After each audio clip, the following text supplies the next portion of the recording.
Alright, welcome to another episode. Today's topic is about budgeting. Alright, so budgeting in skateboarding can be hard at times, sometimes even very expensive, because nothing's getting cheaper. If you look at shoes now, on average they were about like $60. It went up about like 65. Now it's around like 70. And you really want to get quality for your shoe, because you know how quickly you could go through it if you skate every day. Sometimes they can last you from a month or maybe 2 months. I got tips for how to get your budgeting process proper and do it right, so when time comes you don't have to spend too much money on your shoes or board or whatever.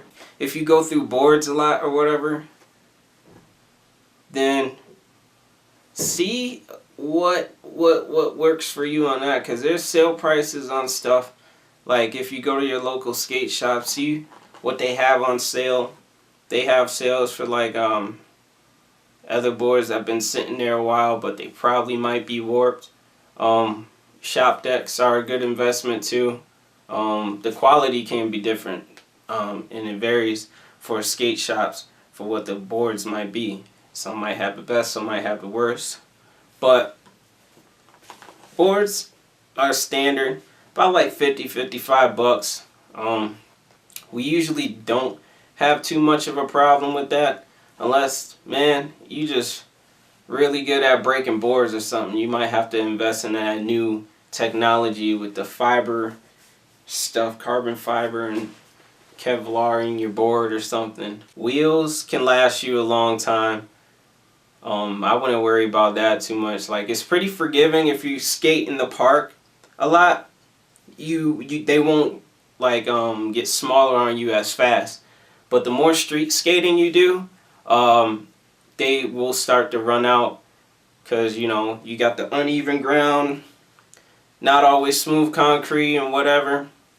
Your trucks will last you a long time, bearings will last you a long time, all that hardware stuff. But the main thing is shoes. That's the biggest thing right now, is shoes. Hopefully you're not a small size like me and have to special order all the time, but you can always go to your local skate shop and look and see what they have on sale. Depending on how big like your store is in your area, they might have a more extensive sale item section than some. Some are like even 2013 stuff or older. It's not like a popularity contest or a fashion show. Get what you need to get and just go and skate, man, because if you want to get something done or you got a deadline to do, you want to keep getting footage or whatever, you're not going to worry about really much of what you're wearing too much, unless you just really seriously just have a gear crisis 24/7 where everything just has to be perfect. But the main point is, just get what you need to get.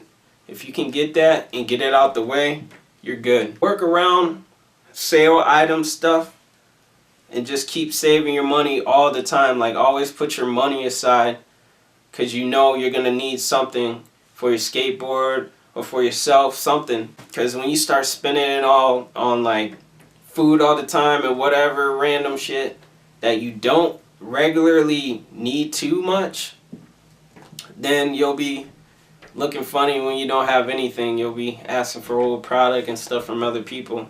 Not that that's a problem either, but if you want new items and you want it to last you a while, do that. But if you can't do that, here's another thing. Lifesaver to everybody that everybody uses, and is the best thing in the world that I even still use. Even if I was sponsored, I would still use it, is shoe glue.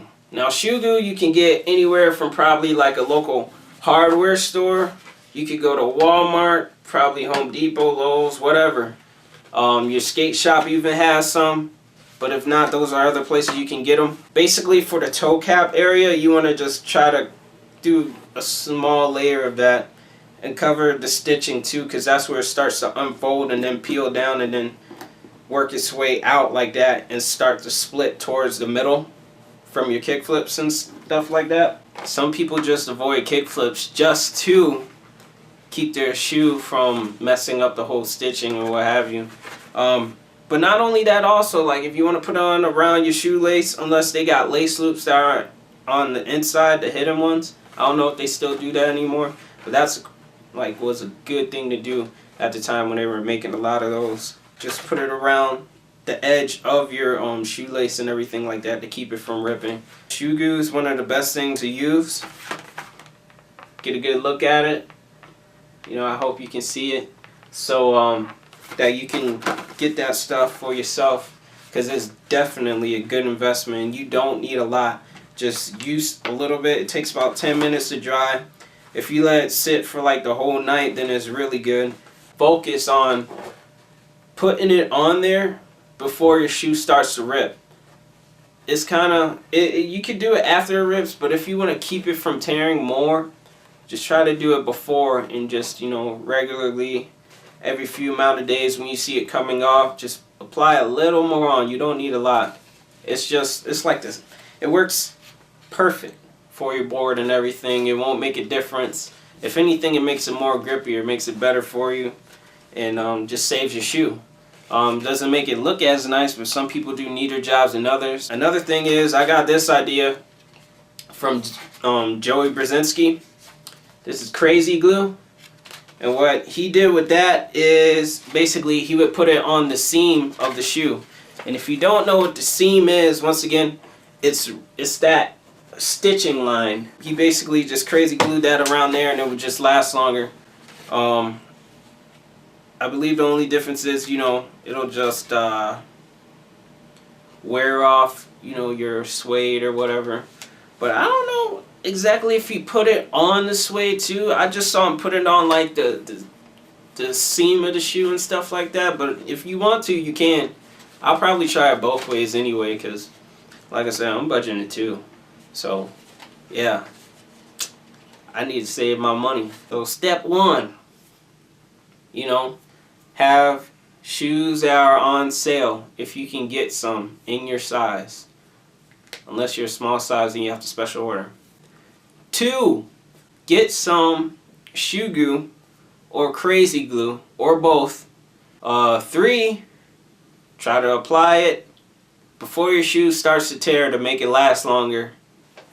Another thing that you can do is always keep all your extra shoelaces. If you keep them all, because like when they blow out in a session, you might need some more or whatever. That's where the shoelace technique thing originated from. It wasn't for some style fashion thing like everybody's doing now. Like back in the day, they would have like a pair or two of shoelaces on them to put another one on if when the other one rips.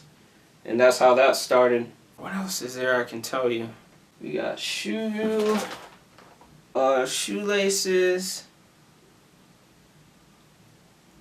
Oh, okay. If you got like a shoe with a standard insole, and you know it's not really going to help you for impact support, some companies make really good ones. Like Nike's Lunarlon thing is super thick. Here's the 2 different things of why the prices of skate shoes are different. You're either going to get quality for the shoe, what it does to make it last longer, or it's going to focus basically on simplicity. For like a vulcanized shoes, don't have to break it in. If you ever look at it, like cup soles are a little more than Volks.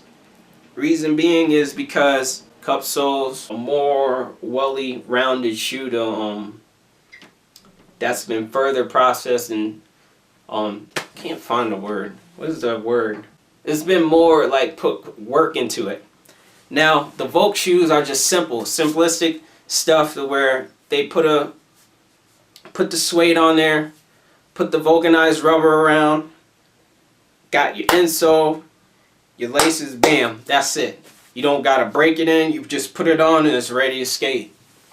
Both great shoes. It's definitely depends on your preference. You will hear though, some people like to skate more cup soles because of impact support when they're jumping down things. Some people like the Volk so they don't have to break in anything and it's just ready fresh out the box, and you can do what you need to do without it feeling bulky or stuff like that. What I'm wearing right now, I'm wearing the New Balance shoe, so that's more like a Volk, and like I said, the regular insole doesn't really do much. So what I did is I invested in some footprint insoles, the Custom Orthotics.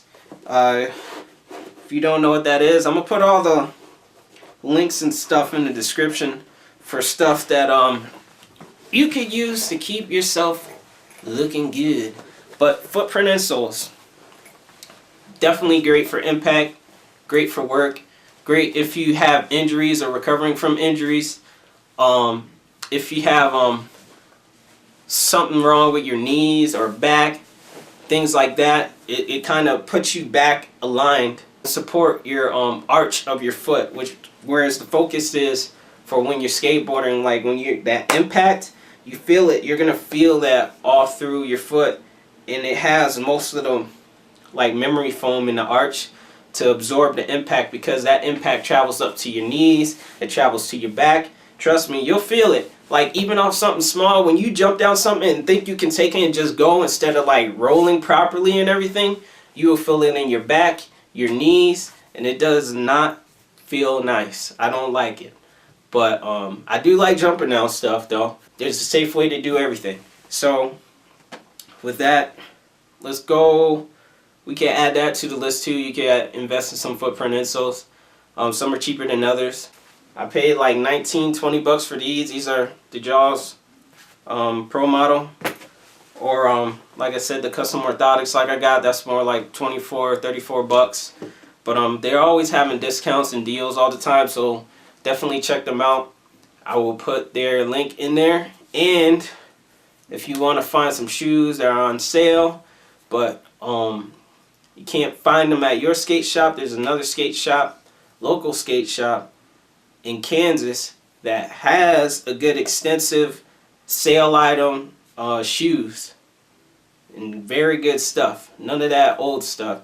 So yeah, I'll put that out there for you, and hope you guys use this stuff because you're gonna need it.